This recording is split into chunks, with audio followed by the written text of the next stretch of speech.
Hi guys, I got this Amazon Basics smart switch. I'm wiring a bunch of outlets up here in my shop, and I wanted to make it with a smart switch. So I'm gonna go ahead and set that up here in a minute, and I'll show you how cool it is. All right guys, I got my smart switch all set up. I do have it hooked up to my shop lights, and I went ahead and just turned on the breaker after it was wired.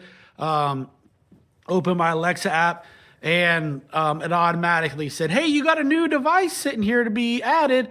And so I just clicked, that it was in the garage, and I clicked shop lights, and then added it, and boom, that's all I had to do.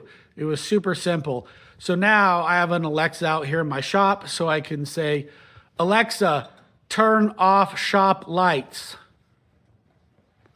And boom, we're in the dark because that switch right there just turned it off. "Alexa, turn on shop lights." Okay. All right, now we're in the light.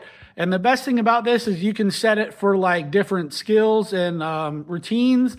So when I go to bed, I tell the A word, good night, and then everything in the property turns off. So if I accidentally have these lights turned on, forget to turn them off, and I go to bed, boom, that routine will turn off this light too. So that's why it's great to have these smart lights around. You'll definitely save yourself energy, and you can turn on these lights from elsewhere, or any place in the world really that has internet connectivity. You can turn these lights on and off. So if you guys are in the market for a smart switch, go ahead and get this one. It was super easy to install. Thanks.